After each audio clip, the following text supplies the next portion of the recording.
turn off any extra applications that you're not using, like email and things. And that will help your video and audio sometimes. Okay, we are now streaming live on YouTube. So this is the July 15th, 2020 Airport Advisory Committee meeting. All right. I'd like to call the meeting to order, and if we can start off with a roll call, please. John Foley, Here. Doug Brenizer, Present. Major Edgecombe, Present. Brendan O'Meara. Present. We are now streaming live on YouTube.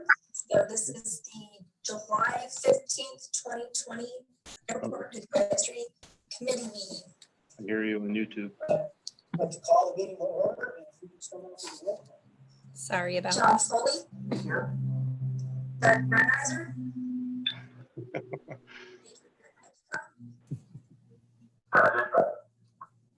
Brendan O'Meara.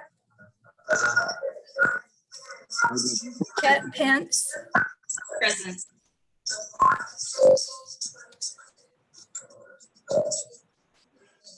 Darcy, is that your audio coming from the YouTube? I don't know. Sorry.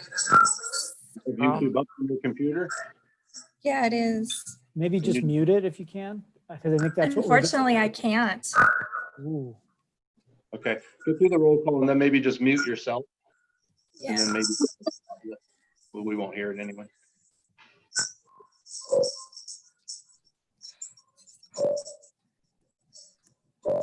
Is that your audio coming from the YouTube? I don't know. Have you gotten through the roll call?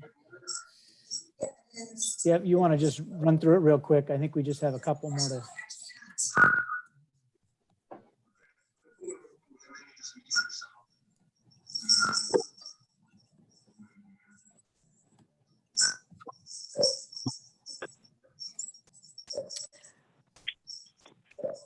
I got everybody. So Neil White has not joined the meeting yet. So I will go ahead and mute myself. All right, Ken, so Did Go she ahead. get you? Tim? I didn't hear your name. I'm here. Okay, I think she got everybody. Ken and Major Edgecombe and Doug are all here. Yep. Okay. All right. So I wanted to also give a welcome to Major Edgecombe. He is our newest AAC member, and he's representing the Air National Guard. Major Edgecombe, I don't know if you Army National Guard. Army National Sorry. Guard. Sorry. We're a bit sensitive about that. Yeah. Okay. I apologize. If you, I don't know if you wanted to have a few words to say to the group, introduce yourself. Yeah, sure. Nathan Edgecombe. I'm a Eugene native, graduated from the University of Oregon. Had my private pilot's license before I went to college. Kind of knew I was going to be in this field. Found the National Guard after graduating. Joined up, done a tour in Afghanistan and a tour in Iraq. Hired on full-time here about 11 years ago. I'm a test pilot, a instructor pilot, and I do fly fixed wing a little bit as well. And wife, family, two daughters, and yeah, and I just took over command of the facility several months ago. All right. Well, welcome aboard, and thank you for the introduction. Great. Thank you. Glad to be here. All right. Has everybody had a chance to review the agenda, and have everybody received it in the last for this meeting? If so, could I ask someone to move to approve the agenda? And when you make a motion, please state your name so we can see, we can record who's actually making a motion. Kat Pence, I move to accept the agenda. And Getty's second. Awesome. Could I get a vote to approve the agenda as distributed? Yay. All in favor, say Hey. aye. Okay. Aye. Aye. Aye. All right, that's interesting. Did we get everybody's votes there? Hey, John, this is John. In the city council meetings, what they'll do, often, it's up to you, but you may just want to go one by one and just say their names and then have them say aye or nay. Oh, okay. All right. That will be good. We'll just do a roll call vote then. All right. Awesome. So I believe the agenda has been approved. Has everyone had a chance to received and reviewed the minutes from the previous meeting? That would be the January 15th meeting. And if so, could I get someone to move to approve the minutes as distributed?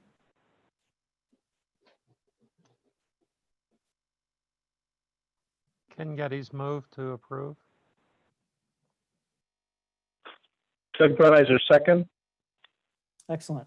All right, so I'll just go down a roll call, and as I see on the screen, if you could say yay if you approve, nay if you do not.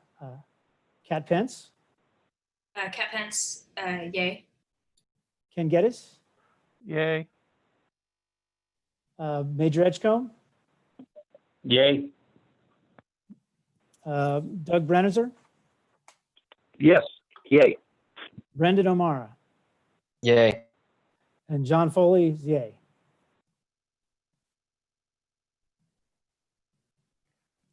All right, so that has been approved. The next part of our agenda is the public comment section. Because this is a virtual meeting, we solicited for written comments from the public beforehand. And I believe that there were no comments received. So we don't really have anything to cover here in this section. So then we can move on to the reports. And I believe Rob Broyhill is not going to be able to attend. I think John may have had some operations numbers to share. I do. Thank you, Mr. Chairman. Yeah, Rob's on vacation and he chose not to take his computer with him, so good for him. I think that was a wise choice. I think he's in Palm Springs, actually. So I've got a brief operations update. Of course, we haven't gathered since January and a lot's happened since then. So June's numbers in particular were very similar to the previous June. There were 3,892 operations, which is roughly about 100 short of last year. Last June was about 4,100. So that's closer to a return to normal. March, April, and May were significantly lower than the previous March, April, and May. The year-to-date numbers, so through the first 6 months of the year, operations are at 16,773.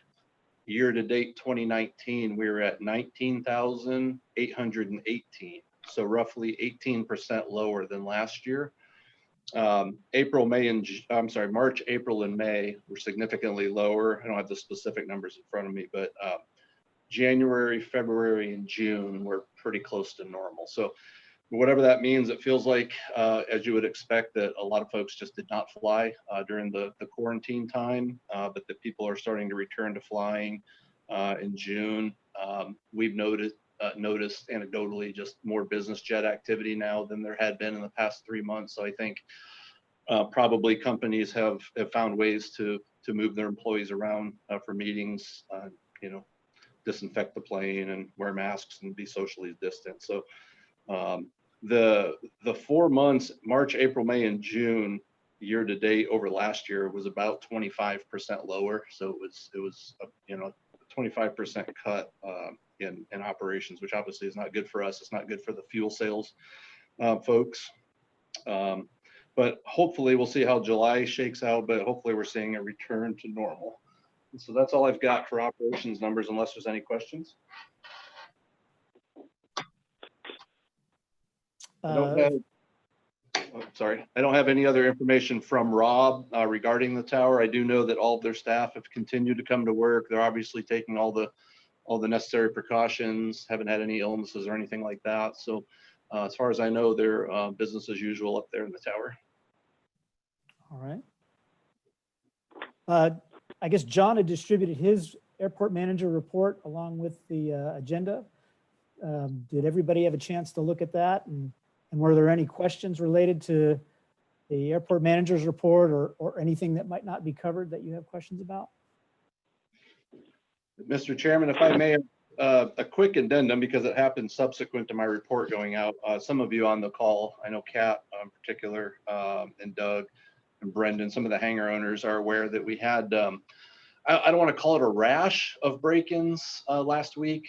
There was a hangar row at the south end of the airport that had there were 2 hangars that were broken into. Minimal amount of stuff stolen, not things you would expect to be stolen.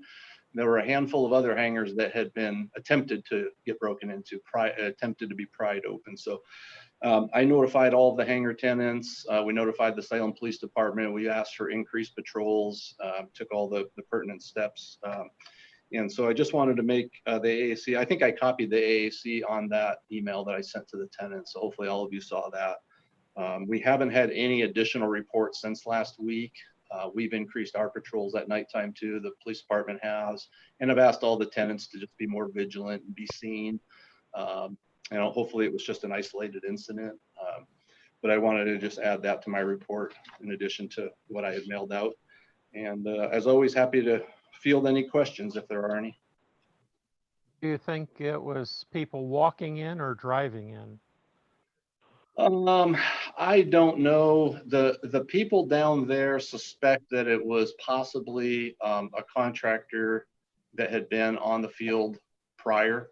And there's no way to know that other than they were just the only people that were here that didn't belong, that weren't kind of standard, you know, tenants that you would expect to see here. They were working over at the Air Center. And so there's really no way to know. We don't have any camera systems or anything down there. The one hangar owner that's actually missing an item lost a boat motor, but he didn't lose anything else. No tools, no damage to his aircraft, none of the things you'd kind of expect if somebody were breaking into a hangar. So it's really hard to say. It's kind of an unusual circumstance. They're very, very rare occurrences here on the airport. And so I just don't have any additional information beyond that. And we haven't had any other issues since. It was last Thursday. You mentioned changing locks or key codes or other Yeah. activities to. You know, we've got a lot of gates on this airport. They're all still the kind of the old keypad system. Unfortunately, that's not the most secure system because certainly you can give a gate code out to anybody. And then once it's out there until we change the codes. That's something that we're going to have to contemplate. It's a heavy lift on our end because there's a lot of gates with a lot of codes. And to disseminate all that to the tenants and to the city staff that need to enter the airport, fire, police, stormwater, public works, all those folks, it's not as easy as just going out and changing the gate codes, obviously. And then what happens is, of course, they just get given out, you know, slowly over time. And so Understand. Yeah. we'll probably have to do that here in the near future. But then I'm also going to undertake an effort to look at upgrading our gates, either a card reader system or a key fob system, something where you physically have to have a device to enter the gates. And then there's a tracking mechanism that goes with that. So we know who came in and out when. Our system is just so antiquated that it doesn't have the ability to do any of that yet. So we're looking at some of those options with the IT department. We'll have to get some costs associated with those and maybe have to phase that in over a few years because I can only assume it will be an inexpensive upgrade. We'll probably do the more prominent gates first and then kind of work out from there. It's sort of a wake-up call. Again, it's not, you know, knock on wood, it's not, it's a very rare occurrence here. I've been here almost 9 years. I think we've had maybe 2 of these incidents and they're always very isolated. And then we don't have any additional. So we'll hope that's the case here. Can video cameras be installed pointing towards the gate to record who's coming and going? You know, that's one of the things we've discussed, and I've discussed that with the IT folks in the past. Some of the issues with cameras is that, you know, that certainly they have to be weather protected. They have to be somehow housed where they're not subject to damage. Certainly if somebody's going to try and break in, they can just knock it off the gate. There's a difficulty in how to get power to all of those and to have them, if you want to record them, they have to have some sort of a line of sight from gate to repeater back to wherever the recording mechanism is. So it's another one of those kind of tricky solutions but we're going to have to figure out a way to do that, I think. And in the meantime, I've suggested to a lot of tenants that, you know, now there's Doorbell and some of the other apps that you can get people do on their homes, and you can do that on your hangars too. I've even suggested to people that they could hang up, you know, under video surveillance signs on their hangar doors, whether they have video surveillance or not. You know, criminals don't know that they're not being videotaped if they think they are. And so there's a lot of deterrence. You know, in my experience, neighborhood watches are a good one, and we have enough people around here that, you know, if there's enough folks paying attention, driving around, including the police department at night, that's usually the best deterrent. You know, lights and presence of other people. So I know some of the hangar tenants have talked about adding lights onto their hangars, and maybe doing some of the smaller self-contained camera systems for their own benefit, which I think would be good. Are there motion lights pointed towards the gates? A couple of our gates have lights. I know one of the gates at the south end does. I'm not sure. I guess I'd have to think through. I think most of them have lighting systems nearby, but not necessarily motion lights shining directly on the gate. But you know, those are certainly some of the things we can look at. Thank you. Anyone else? Are there any other questions on the airport manager's report or anything else you're curious about? We haven't visited for 6 months. Okay.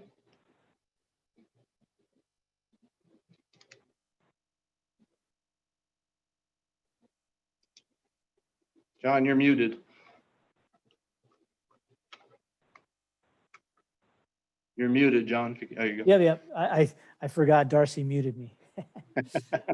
So the next agenda item would be our action items, and we did not have any action items posted on this meeting's agenda. So the next item is our items for commission discussion. And normally here I'd ask Neil if he had any updates on emergency preparedness, but I understand that those meetings have not been happening during the COVID situation. So, and Neil's not here anyway, so I don't think there's anything to update there. So I'd like to ask the group, are there anything else for commission discussion for this evening? Has there been any activity by the emergency planning related to this virus, food distribution or anything like that? That's what John was just referring to. That committee we moved to quarterly meetings. They actually coincide with these meetings, April and then July, but we haven't had any of those because of the social distancing rules, and the city's trying to limit the number of meetings and virtual meetings, and with all the social distancing aspects, we're essentially not doing anything other than kind of essential work. That committee, it's not that it's not essential, but where it is in its development is, you know, data collection and information gathering. I've got a lot of what I need. I actually just need to start working on putting it into a plan or a program. So we haven't felt the need to meet. It includes the city emergency manager and also the county emergency manager, and obviously they're busy with their own issues and people working remotely. So we haven't had user group meetings in several months. We haven't had the emergency preparedness committee in several months. We're really just kind of doing essential work only. A question was about any activity related to the virus that the emergency committee may have. No, there hasn't been. Okay. Thank you. There hasn't been a need for it, nor there's certainly not a plan in place. So the city's emergency operations center did convene early on during the pandemic to figure out how the city's response was going to be, but that's outside the airport. Obviously, that's the larger city. Nothing related to the airport, fortunately.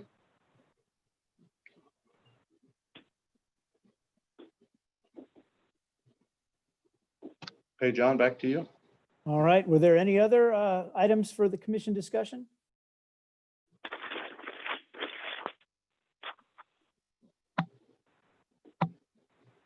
All right, well then moving on to the last item, and which would be the chair's report, and I don't have anything to add to the meeting. So unless there are more things to discuss, I would propose that we would adjourn the meeting for this evening. Will we be zooming in again at the next meeting? It's too early to tell. Who knows where we'll be in October, but my presumption is that we'll be operating this way for several months to come. If I'm a betting man. That's That's good. the direction I feel like the city's been going. In fact, John and I were talking before the meeting. I know in his case and in my case too, we're having actually a lot more meetings now than we used to have, because now people are learning how to visit remotely. So spend Correct. Yeah. a lot of time in these virtual meetings. So I expect that we will. Yep. And there'll be more in the October meeting. I'll have to report. We'll be talking about some, just to kind of not forewarn, it's not a warning, but we'll be talking about economic development, the business plan, which has been kind of put on hold, upcoming master plan for the airport. So we're going to package all of that into a council work session that we're trying to plan for November, if that holds.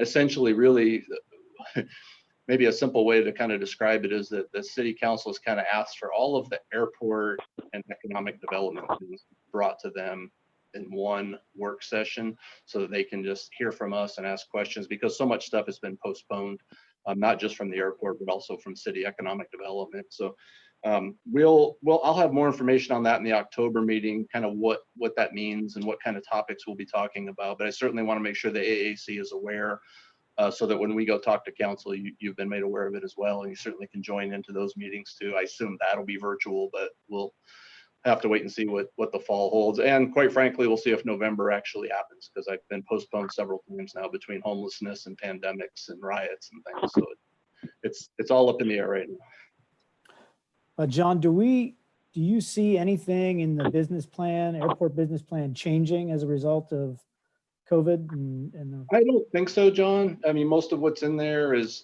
growth and economic development, property development, a little bit about commercial service development, which is still an ongoing topic. So I don't imagine any of that will change the business plan. What is likely to change, or at least be a topic of discussion, is kind of the long-term future of the airport. So as an example, we talked at length about the trees off the airport that are impacting the approaches to the secondary way, and then some of the property development and some of the needed taxiway projects that the FAA is pushing us to do. All of those bump up against each other in the long-term future of that runway and some of the other infrastructure on the airport. Does the city of Salem want to keep all of its infrastructure?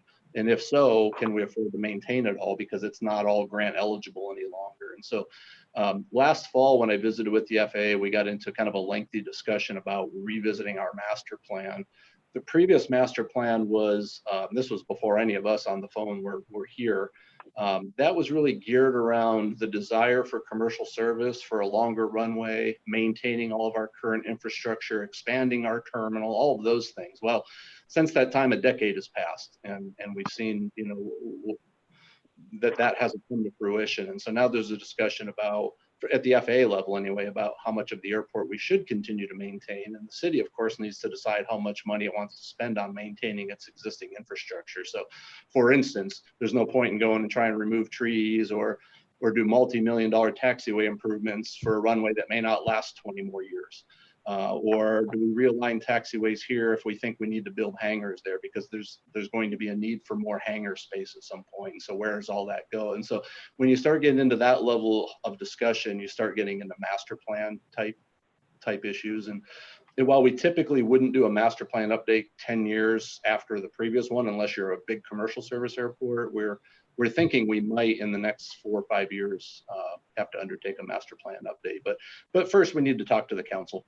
We just need to let them know kind of what's happening now, what the FAA is talking to us about. There's a big push to right-size airports, not just in Salem, but all across the country. A lot of this infrastructure, airports like ours, is existing since World War II. And for the longest time, for decades, we were mandated to maintain all of that in case the federal government wanted it all back, in the event of another conflict. But now they've gotten away from all of that. So they're looking at all airports a little bit more strategically in terms of how much of the infrastructure we want to maintain. We certainly can maintain everything we want and keep everything we want, but the FAA won't grant fund it any longer. And so that becomes problematic long-term, how much money we spend on pavement maintenance and realignment of taxiways and things. And so it's a bigger discussion than just the airport manager or even the city council. It's got to be a discussion that we have with the FAA, but it's the city's airport. So we're going to kind of package all that up with the business plan, with our desire for more economic development, for growth at the airport, right-sizing the airport, funding issues, and all of that. And just have a high-level discussion with the council and just open up some of those to let them know kind of where we are, and then let them help us determine what direction we think we want to go.